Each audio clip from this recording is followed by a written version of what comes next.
ಸದಾ ಲವಲವಿಕೆಯಿಂದ ಉತ್ಸಾಹದಿಂದ ನಿಜಾರ್ಥದಲ್ಲಿ ಜೋಶ್ನಿಂದ ಇರುವವರು ಶ್ರೀಯುತ ಪ್ರಹ್ಲಾದ್ ಜೋಶಿ ಅವರು, ನಮ್ಮ ಕೇಂದ್ರ ಸಚಿವರು.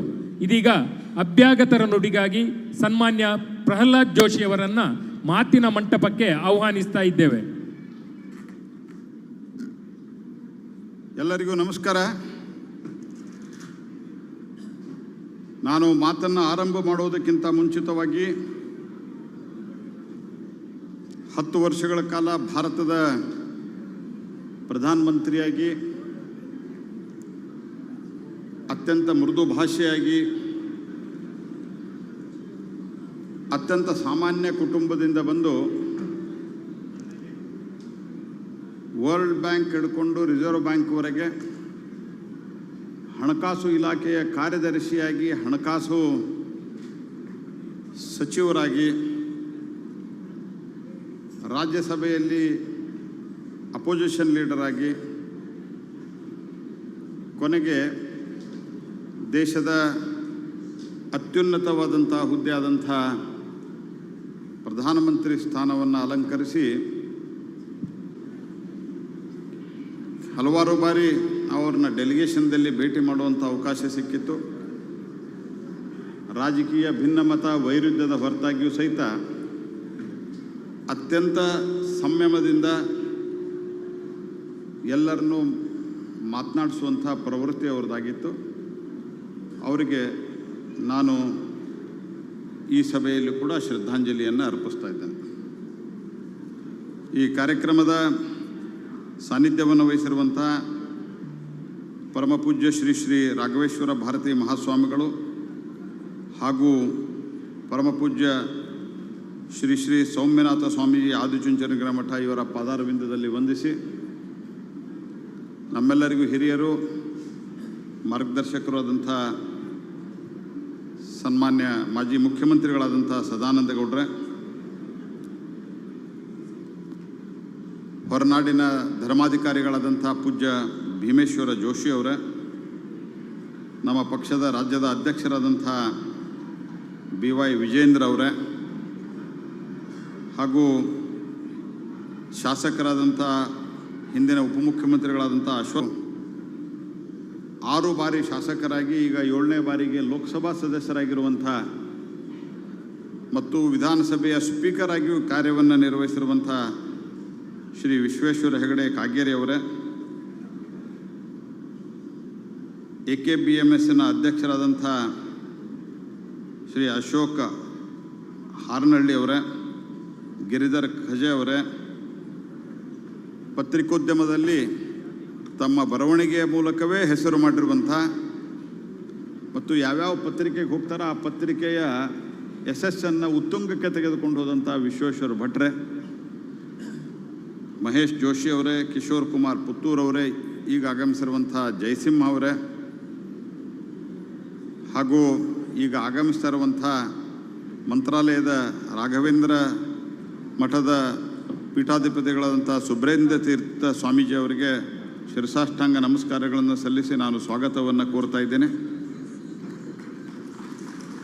ಪರಮಪೂಜ್ಯ ಶ್ರೀ ಶ್ರೀ ಸುಬುಧೇಂದ್ರ ತೀರ್ಥ ಮಹಾಸ್ವಾಮಿಗಳು, ಶ್ರೀ ರಾಘವೇಂದ್ರ ಮಠ ಮಂತ್ರಾಲಯ ಈ ವೇದಿಕೆಗೆ ವಿಜಯಂಗೈದಿದ್ದಾರೆ. ಶ್ರೀ ಸ್ವಾಮಿಗಳನ್ನು ಅತ್ಯಂತ ಆದರಪೂರ್ವಕದಿಂದ ಧರ್ಮಸಭೆಗೆ ಈ ದಿವ್ಯ ವೇದಿಕೆಗೆ ಬರಮಾಡಿಕೊಳ್ಳುತ್ತಾ ಇದ್ದೇವೆ. ಶ್ರೀ ರವಿನಾರಾಯಣ ಪಟ್ಟಾಜೆ ದಂಪತಿಗಳು ವೇದಿಕೆಗೆ ಬಂದು ಶ್ರೀ ಗುರುಗಳಿಗೆ ಫಲ ಸಮರ್ಪಣೆಯನ್ನು ಮಾಡಿ ಗೌರವ ಸಮರ್ಪಿಸುತ್ತಾರೆ.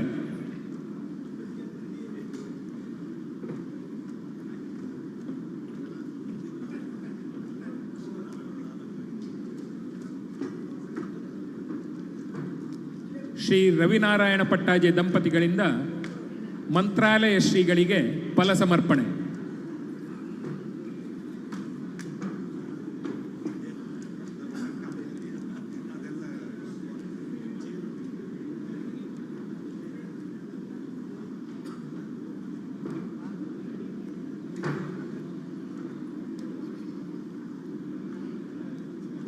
ಮತ್ತೆ ಮಾತಿನ ಮಂಟಪವನ್ನು ಮಾತಿನ ಮುಂದುವರಿಕೆಗಾಗಿ ಅನುವು ಮಾಡಿಕೊಡ್ತಾ ಇದ್ದೇವೆ. ಹಾಗೂ ಆಗಮಿಸಿರುವಂಥ ಎಲ್ಲ ಸಮುದಾಯದ ದೇಶ ವಿದೇಶದಿಂದ ಆಗಿರುವಂಥ ಎಲ್ಲ ಬಂಧು ಭಗಿನಿಯರೇ, ನಿಮ್ಮೆಲ್ಲರಿಗೂ ನನ್ನ ನಮಸ್ಕಾರ. ಸಮಾಜ, ಹವ್ಯಕ ಸಮಾಜ ಅತ್ಯಂತ ಶಿಸ್ತಬದ್ಧವಾದದ್ದು ಅಂತನ್ಲಿಕ್ಕೆ ಬೆಳಿಗ್ಗೆ 9 ಗಂಟೆಗೆ ಇಷ್ಟು ಜನ ಬಂದಿರೋದೇ ಒಂದು ಸಾಕ್ಷಿ ಅಂತ ನಾನು ಭಾವಿಸಿದ್ದೆ.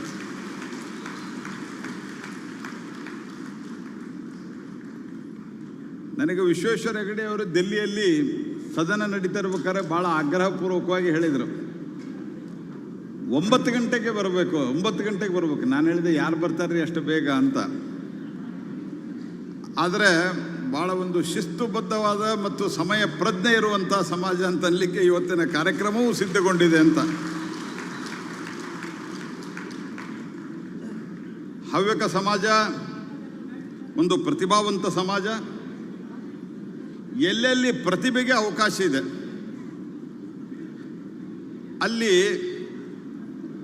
ಒಬ್ಬರಿಲ್ಲ ಒಬ್ಬರು ಇವತ್ತು ಹವ್ಯಕ ಸಮಾಜದ ಯುವಕನನ್ನು ಅಥವಾ ಅಲ್ಲಿ ಕೆಲಸ ಮಾಡುವಂಥ ಬಾಸ್ ಆಗಿರುವಂಥವ್ರನ್ನ ನಾವು ನೋಡ್ತೀವಿ. ಅದು ಸಿಲಿಕಾನ್ ಸಿಟಿಯಿಂದ ಹಿಡ್ಕೊಂಡು ಬೆಂಗಳೂರಿನವರೆಗೆ, ಸಾಫ್ಟ್ವೇರ್ ಹಿಡ್ಕೊಂಡು ಪತ್ರಿಕೋದ್ಯಮದವರೆಗೆ. ನಾನು ವಿಶ್ವೇಶ್ವರ ಭಟ್ರ ಜೊತೆಗೂ ಮಾತನಾಡ್ತಾ ಇದ್ದೆ. ನಾಡಿನ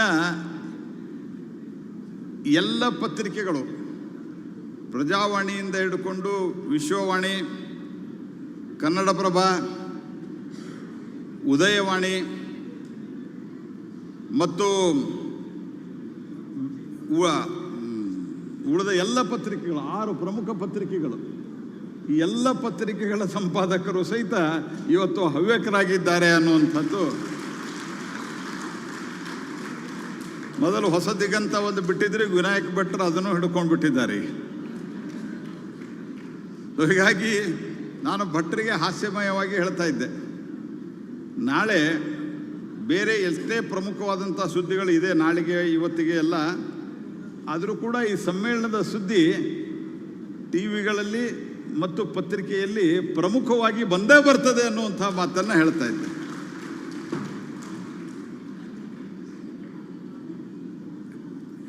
ಐತಿಹಾಸಿಕವಾಗಿ ಕದಂಬ ವಂಶದ ಬ್ರಾಹ್ಮಣ ರಾಜನಾಗಿದ್ದ ಮಯೂರ ಶರ್ಮ ಹೋಮ ಹವನಗಳನ್ನು ಮಾಡಲಿಕ್ಕೆ ಹವ್ಯಕರನ್ನ ಕರ್ಕೊಂಬಂದ ಅನ್ನುವಂಥದ್ದು ಒಂದು ಇತಿಹಾಸ ಇದೆ. ಹವನ ಮಾಡೋದರಲ್ಲಿ, ಮಂತ್ರದಲ್ಲಿ, ಆಚರಣೆಯಲ್ಲಿ ವೇದ ಪುರಾಣಗ ಪಾರಂಗತರಾಗಿದ್ದರಿಂದ ಹವ್ಯಕರು ಅನ್ನುವಂಥ ಶಬ್ದ ಬಂತು ಅನ್ನುವಂಥದ್ದು ಹೇಳ್ತಾರೆ. ಸನಾತನ ಧರ್ಮದ ವೈದಿಕ ಆಚರಣೆಯಲ್ಲಿ ಉಳಿದ ಎಲ್ಲ ಬ್ರಾಹ್ಮಣ ಸಮುದಾಯದಕ್ಕಿಂತ ಹೆಚ್ಚು ಪಾರಂಗತವನ್ನು ಹೊಂದಿರುವಂಥದ್ದು ಹವ್ಯಕ ಅಂತ ಹೆಸರು ಬರಲಿಕ್ಕೆ ಕಾರಣ ಆಗಿದೆ ಅಂತ ನಾನು ಈ ಕಾರ್ಯಕ್ರಮಕ್ಕೆ ಬರೋಕ್ಕಿಂತ ಮೊದಲು ಸ್ವಲ್ಪ ಇತಿಹಾಸವನ್ನು ತಿರುಗಿಸಿದಾಗ ಗೊತ್ತಾಗಿರುವಂಥದ್ದು. ಹಾಗಾಗಿ ಇವತ್ತಿಗೂ ಕೂಡ ಪ್ರತಿಭೆಯನ್ನು ಹೊಂದಿರುವಂಥ ಪರಿಶ್ರಮ ಮತ್ತು ಸುಸಂಸ್ಕೃತ ಸಮಾಜ ಅದು ಹವ್ಯಕ ಸಮಾಜ ಅನ್ನುವಂಥದ್ದು ನಾನು ಅತ್ಯಂತ ಅಭಿಮಾನದಿಂದ ಮತ್ತು ಅಷ್ಟೇ ಸಂತೋಷದಿಂದ ಹೇಳಲಿಕ್ಕೆ ಬಯಸ್ತೇನೆ. ಸ್ವಾಭಿಮಾನ ಸಂಪನ್ನರು, ಕೈ ಒಡ್ಡಿ ಕೇಳೋವರಲ್ಲ. ನಾನು ಹಾಸ್ಯಮಯವಾಗಿ ವಿಶ್ವೇಶ್ವರ ಹೆಗಡೆ ಅವರಿಗೆ ಕೇಳಿದೆ, ವಿಶ್ವೇಶ್ವರ ಅವರೇ, ಏನಾದರೂ ಹವ್ಯಕ ಸಮ್ಮೇಳನದಲ್ಲಿ ಡಿಮಾಂಡ್ ಇದೆಯಾ ಅಂತ. ಅದಕ್ಕೆ ವಿಶ್ವೇಶ್ವರ ಹೆಗಡೆ ಅವರು ಹೇಳಿದರು, ನನಗೆ ಡಿಮಾಂಡ್ ಏನೂ ಇಲ್ಲ, ನಂದು ಇವತ್ತು ತ್ರಿಪುರಾ ಕಾರ್ಯಕ್ರಮ ಇತ್ತು, ಅಗರ್ತಲಾದಲ್ಲಿ ಇರಬೇಕಾಗಿತ್ತು ನಾನು, ನೀವು ಆ ಕಾರ್ಯಕ್ರಮವನ್ನು ಕ್ಯಾನ್ಸಲ್ ಮಾಡ್ಕೊಂಡು ಬರಬೇಕನ್ನೋದೇ ಒಂದು ಡಿಮಾಂಡು ಅನ್ನುವಂಥ ಮಾತನ್ನು ಅವರು ಹೇಳಿದರು. ಹಾಗಾಗಿ ನಾನು 1 ದಿವಸಕ್ಕೆ ಪೋಸ್ಟ್ಪೋನ್ ಮಾಡಿದೆ. ಆ ಕಾರ್ಯಕ್ರಮ ನಾಳೆ ಮತ್ತು ನಾಡಿದ್ದು ಮಾಡಿ, ಅಲ್ಲಿನ ಮುಖ್ಯಮಂತ್ರಿಗಳು, ನಂದು ಒಟ್ಟಿಗೆ ಕಾರ್ಯಕ್ರಮ ಇದೆ, ಆ ಮುಖ್ಯಮಂತ್ರಿಗಳಿಗೂ ವಿನಂತಿ ಮಾಡಿದೆ.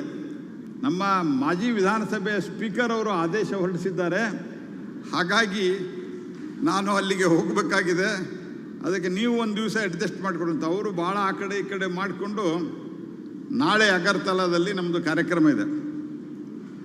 ಕೃಷಿಯನ್ನು ಪ್ರಧಾನವಾಗಿ ಇಟ್ಕೊಂಡಿರುವಂಥ ಯುವಕರು ದೇಶ ವಿದೇಶಕ್ಕೆ ಹೋಗಿರಬಹುದು, ಬೇರೆ ಬೇರೆ ದೇಶಗಳಲ್ಲಿ ಕೂಡ ತಮ್ಮ ಪ್ರತಿಭೆಯ ತಕ್ಕಂತೆ ಕೆಲಸಕ್ಕಾಗಿ ಹೋಗಿರಬಹುದು. ಆದರೆ ಇನ್ನೂ ಭಾಳ ದೊಡ್ಡ ಪ್ರಮಾಣದಲ್ಲಿ ಹಳ್ಳಿಗಳಲ್ಲಿ ಬ್ರಾಹ್ಮಣ ಸಮುದಾಯದ ಇತರ ಬ್ರಾಹ್ಮಣ ಸಮುದಾಯದ ಭಾಳಷ್ಟು ಜನ ಕೃಷಿ ಇತ್ಯಾದಿ ಹಳ್ಳಿಗಳನ್ನು ಬಿಟ್ಟು ದೂರ ಹೋದಂಥ ಸಂದರ್ಭದಲ್ಲಿಯೂ ಸಹಿತ ಆ ಸಣ್ಣ ತೋಟವನ್ನು ಇಟ್ಟುಕೊಂಡು ಅದೇ ಅಡಿಕೆ, ಅದೇ ಕಬ್ಬು ಇತ್ಯಾದಿಗಳ ಮೂಲಕ ಗಾಣ ಮಾಡುವಂಥದ್ದೊಂದು ಇವತ್ತಿಗೂ ಸಹಿತ ಆ ಬೆಲ್ಲದ ಲಿಕ್ವಿಡ್ ಬೆಲ್ಲ ಕೊಡ್ತಾರಲ್ಲ, ಏನು ಹೇಳ್ತಾರೆ ಅದಕ್ಕೆ? ದೋನಿ ಬೆಲ್ಲ. ಆ ದೋನಿ ಬೆಲ್ಲವನ್ನು ತಯಾರು ಮಾಡಿ ಅದರಲ್ಲಿ ಸಂತೋಷವನ್ನು ಪಟ್ಟು ಆತ್ಮತೃಪ್ತಿಯನ್ನು ಪಡ್ತಾ ಇರುವಂಥದ್ದು ಕೂಡ ಇದೇ ಸಮಾಜ. ಅಲ್ಲಿ ಸಿಲಿಕಾನ್ ಸಿಟಿಯಲ್ಲಿ ಇಲ್ಲಿ ಪತ್ರಿಕೋದ್ಯಮದ ಹಿಡ್ಕೊಂಡು ಪ್ರತಿಯೊಂದು ಅನೇಕ ಸಮಾಜದ ಪ್ರಮುಖ ಅಂಗಗಳಲ್ಲಿ ಎಲ್ಲೆಲ್ಲಿ ಪ್ರತಿಭೆಗೆ ಅವಕಾಶ ಇದೆ ಅಲ್ಲಿ ತಮ್ಮ ಪ್ರತಿಭೆಯನ್ನು ಅತ್ಯಂತ ಶ್ರದ್ಧೆಯಿಂದ ತಮ್ಮ ಸಾಮರ್ಥ್ಯವನ್ನು ಅದಕ್ಕೆ ಅವರು ವ್ಯಯಿಸ್ತಾ ಇದ್ದಾರೆ. ಪ್ರಕೃತಿಯ ಮಡಿಲಿನಲ್ಲಿ ಕೆಲಸ ಮಾಡುವಂಥವರು. ಹೀಗಾಗಿ ಭಾಳ ಬುದ್ಧಿವಂತ ಸಮಾಜ ಆದ್ದರಿಂದ ಭಾಳ ಹೇಳೋದು ಕಷ್ಟ ಇಲ್ಲ. ಹಾಗಾಗಿ ನಾನು ಈ ಸಂದರ್ಭದಲ್ಲಿ ಇಷ್ಟ ಹೇಳೋದು, ಯಕ್ಷಗಾನದಿಂದ ಹಿಡ್ಕೊಂಡು ಅನೇಕ ರೀತಿಯಾದಂಥ ಚಟುವಟಿಕೆಗಳಲ್ಲಿ, ಸಾಂಸ್ಕೃತಿಕ ಚಟುವಟಿಕೆಗಳಲ್ಲಿ ತಮ್ಮದೇ ಆದಂಥ ಛಾಪನ್ನು ಬೀರಿದ್ದಾರೆ. ಸನ್ಮಾನ್ಯ ರಾಮಕೃಷ್ಣ ಹೆಗಡೆಯವರು ತಮ್ಮ ಸಮಾಜದ ಅತ್ಯಂತ ಪ್ರಮುಖ ನಾಯಕರಲ್ಲಿ ಒಬ್ಬರು. ಇವತ್ತಿಗೂ ಕೂಡ ಅವತ್ತಿನ ಸಂದರ್ಭದಲ್ಲಿಯೂ ಕೆಲವೊಂದು ವಿಷಯಗಳ ಬಗ್ಗೆ ನಮ್ಮ ಪಕ್ಷದ ಕೆಲವು ಸೈದ್ಧಾಂತಿಕ ಭಿನ್ನಾಭಿಪ್ರಾಯಗಳು ಇದ್ದು ಮುಂದೆ NDAದ ಜೊತೆಗೆ ಅವರು ಇದ್ದರು. ಆದರೆ ಮೌಲ್ಯಾಧಾರಿತವಾಗಿ ರಾಜಕಾರಣವನ್ನು ನಡೆಸಿರುವಂಥ, ಯಾವುದೇ ಆಧಾರ ಇಲ್ಲದಂಥ ಒಂದು ಆರೋಪ ಬಂದ ನಂತರ ನೈತಿಕ ಹೊಣೆಯನ್ನು ಹೊತ್ತು ರಾಜೀನಾಮೆಯನ್ನು ಕೊಟ್ಟಂಥ ಮೊದಲನೆಯ ಮುಖ್ಯಮಂತ್ರಿ ಅದು ರಾಮಕೃಷ್ಣ ಹೆಗಡೆಯವರು. ರಾಮಕೃಷ್ಣ ಹೆಗಡೆಯವರು ತಮ್ಮ ಸಾಮರ್ಥ್ಯವನ್ನು ತೋರಿಸಿದರು. ಅದರ ಜೊತೆಗೆ ಸಮಾಜದ ಮುಂದೆ ಆರೋಪ ಬಂದಾಗ ನೈತಿಕತೆಯನ್ನು ಎತ್ತಿ ಹಿಡಿದಂಥ ಒಬ್ಬ ಧೀಮಂತ ರಾಜಕಾರಣಿ. ಅಂಥ ಈ ಕ್ಷೇತ್ರದಲ್ಲಿ ಕೆಲಸವನ್ನು ಮಾಡ್ತಾ ನಾನು ಆರಂಭದಲ್ಲೇ ಹೇಳಿದಂತೆ ಇವತ್ತಿಗೂ ಕೂಡ ಕೃಷಿಯನ್ನು ಮಾಡ್ತಾ ಇರುವಂಥ ಸಮಾಜ. ನಾ ಈ ಸಂದರ್ಭದಲ್ಲಿ ಒಂದು ಮಾತನ್ನು ಹೇಳ್ತೇನೆ. ಭಾಳಷ್ಟು ಸರ್ತೆ ಅಡಿಕೆ ಸಂಬಂಧವಾಗಿ ನೀವು ನನ್ನ ಹತ್ರ ನಿಮ್ಮ ಸಮಾಜದ ಅನೇಕರು ಬರ್ತಿರ್ತಾರೆ. ಅನೇಕ ರೀತಿಯಾದಂಥ ವರದಿಗಳು ಇತ್ಯಾದಿ ಬಂದರೂ ಸಹಿತ ಭಾರತ ಸರ್ಕಾರ ಮತ್ತು ನಾನು ಭಾರತ ಸರ್ಕಾರದ ಒಬ್ಬ ಮಂತ್ರಿಯಾಗಿ ಈ ಅಡಿಕೆಯ ಜೊತೆಗೆ, ಯಾಕಂದರೆ ಅಡಿಕೆ ಕೇವಲ ಎಲೆ ಅಡಿಕೆ ತಿನ್ನೋದು ಅಷ್ಟೇ ಅಲ್ಲ, ಅಡಿಕೆ ಇರಲಾರ್ದೆ ಮದುವೆನೂ ಆಗೋದಿಲ್ಲ, ಅಡಿಕೆ ಇರಲಾರ್ದೆ ಶ್ರಾದ್ದನೂ ಆಗೋದಿಲ್ಲ ಅನ್ನುವಂಥ ಸಂಗತಿಯನ್ನು ಗೊತ್ತಿಟ್ಟುಕೊಂಡು ಇದಕ್ಕೆ ಸಂಬಂಧಿಸಿದಂಥ ಯಾವುದೇ ಸಮಸ್ಯೆ ಬಂದರೂ ನಾವು ನಿಮ್ಮ ಜೊತೆಗೆ ಇರ್ತೇವೆ ಅನ್ನುವಂಥ ಮಾತನ್ನು ಈ ಸಂದರ್ಭದಲ್ಲಿ ನಾನು ಅತ್ಯಂತ ಸ್ಪಷ್ಟವಾಗಿ ಹೇಳಲಿಕ್ಕೆ ಬಯಸ್ತೇನೆ. ಸ್ನೇಹಿತರೆ, ಅದು ಹವ್ಯಕ ಸಮಾಜ ಇರಲಿ, ಒಟ್ಟು ಬ್ರಾಹ್ಮಣ ಸಮಾಜವೇ ಇರಲಿ, ಅಥವಾ ಒಟ್ಟು ಹಿಂದೂ ಸಮಾಜನೇ ಇರಲಿ, ಎಂದಿಗೂ ಸಹಿತ ನಾವು ಕೇವಲ ಜಾತಿಯ ಆಧಾರದ ಮೇಲೆ ನಾವು ಸಮಾಜದಲ್ಲಿ ಗುಣಗಳು ಹೇಗೆ ಇರಲಿ, ಇವತ್ತು ಅನೇಕರು ನಮ್ಮ ಬಗ್ಗೆ ಅನೇಕ ರೀತಿಯಲ್ಲಿ ಮಾತನಾಡ್ತಾರೆ. ಆದರೆ ಸಮಾಜದಲ್ಲಿ ಇಷ್ಟೆಲ್ಲ ಜಾತಿಯ ವ್ಯವಸ್ಥೆಗಳ ಮಧ್ಯೆಯೂ ಕೂಡ ಆ್ಯಸ್ ಇಫ್ ಮೊದಲಿನಿಂದನೂ ಇದೇ ನಡೀತಾ ಇದೆ ಅನ್ನುವ ರೀತಿಯಲ್ಲಿ ನಮ್ಮನ್ನು ಮೊದಲಿಸ್ತಾ ಇದ್ದರೂ ಸಹಿತ ಐತಿಹಾಸಿಕವಾಗಿ ಪಾರಂಪರಿಕವಾಗಿ ನೋಡಿದರೆ ನಮ್ಮ ವ್ಯವಸ್ಥೆಯಲ್ಲಿ ಜಾತಿಗೆ ಮಾತ್ರ ಪ್ರಾಧಾನ್ಯತೆ ಕೊಟ್ಟವರಲ್ಲ ನಾವು. ಬ್ರಹ್ಮ ಅನತಿ ಇತಿ ಬ್ರಾಹ್ಮಣ ಅಂತ ನಂಬಿರಿದವರು ನಾವು. ಅಂದರೆ ಯಾರು ಭಗವಂತನ ಅನ್ವೇಷಣೆಗಳಲ್ಲಿ ಸತತವಾಗಿ ನಿರತರಾಗಿರ್ತಾರ ಅವರು ಬ್ರಾಹ್ಮಣರು ಅಂತ ಹೇಳಿ ನಂಬಿದಂಥ ಜನ ನಾವು. ರಾಮಾಯಣದ ಹೀರೋ ರಾಮ, ಅದರ ನಿರ್ಮಾಪಕ ವಾಲ್ಮೀಕಿ. ಹೀರೋ ರಾಮ, ರಾಮ ಬ್ರಾಹ್ಮಣ ಅಲ್ಲ, ನಿರ್ಮಾಪಕ ಬ್ರಾಹ್ಮಣ ಅಲ್ಲ, ವಿಲನ್ನು ಬ್ರಾಹ್ಮಣ. ಆದರೆ ಅವನು ನಾವು ವಿಲನ್ ಆಗೇ ನೋಡ್ತೀವಿ, ನಾವು ರಾಮನನ್ನೇ ಪೂಜೆ ಮಾಡ್ತೀವಿ. ಇವತ್ತಿಗೂ ಕೂಡ ಕೂತಿರುವಂಥ ಮೂರೂ ಯತಿಗಳು ಸಹಿತ ರಾಮನನ್ನು ಪೂಜೆ ಮಾಡ್ತೀವಿ.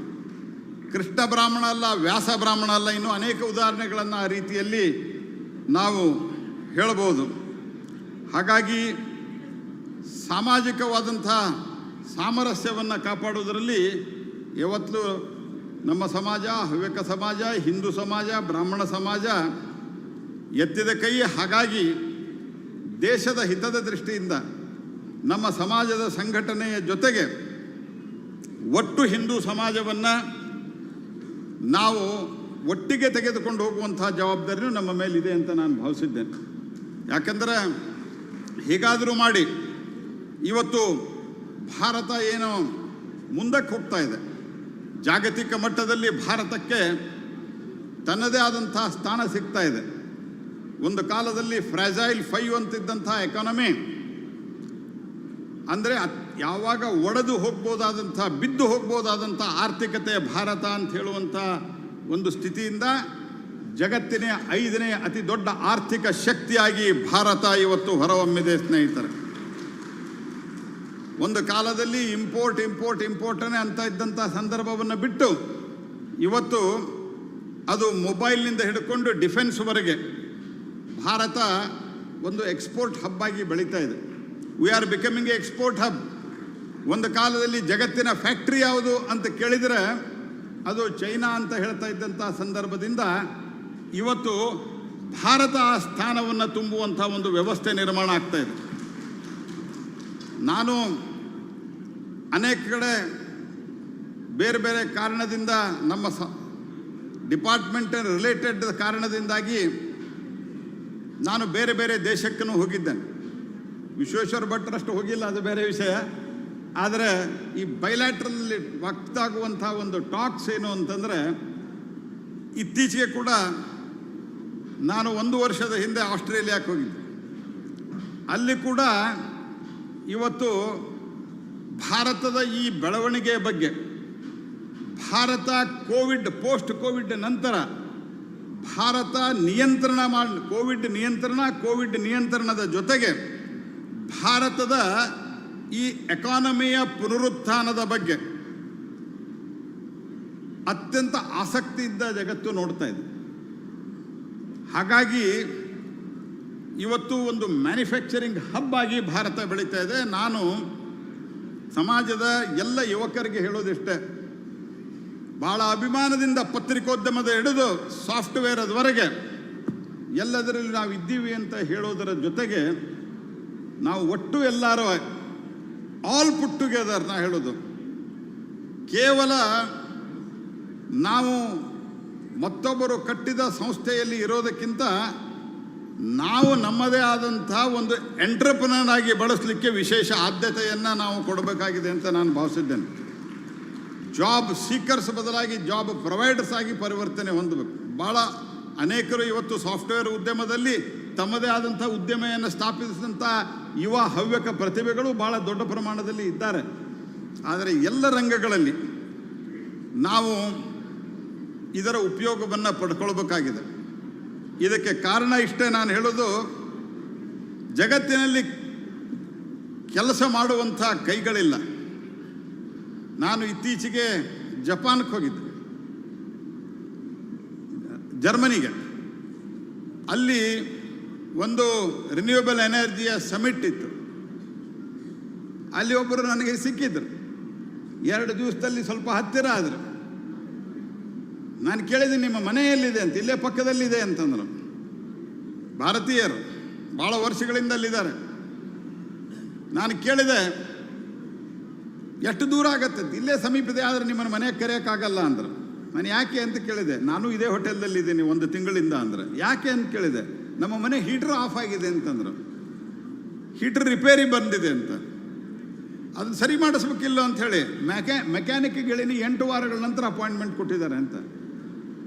ಇನ್ನೊಬ್ಬರು ಸಿಕ್ಕರು ನಮ್ಮ ಕೌನ್ಸಿಲೇಟ್, ಅವರಿಗೆ ಹಲ್ಲು ನೋವು ಅಂತಂದರೆ ಭಾರತಕ್ಕೆ ಫೋನ್ ಮಾಡಿ ಒಂದು ಯಾವ ಟ್ಯಾಬ್ಲೆಟ್ ತೊಗೋಬೇಕು, ಮೆಡಿಸಿನ್ ತೊಗೋಬೇಕು ಅಂತ ವಿಚಾರಿಸಿದ್ದಾರೆ. ನಾನು ಕೇಳಿದೆ ಯಾಕೆ ಅಂತ.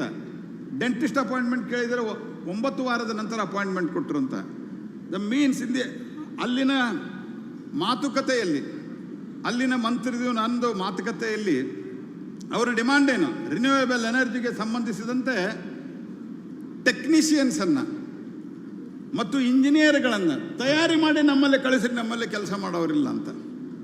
ಡ್ರೈವರ್ಗಳನ್ನು ನಮ್ಮಲ್ಲೇ ಕಳಿಸ್ರಿ ಅಂತ. ಜಗತ್ತಿನ ಸ್ಥಿತಿ ಹೀಗಿದೆ, ಕೆಲಸ ಮಾಡಲಿಕ್ಕೆ ಜನ ಇಲ್ಲ, ಬಿಸ್ನೆಸ್ ನಡೆಸೋಕ್ಕೆ ಜನ ಇಲ್ಲ.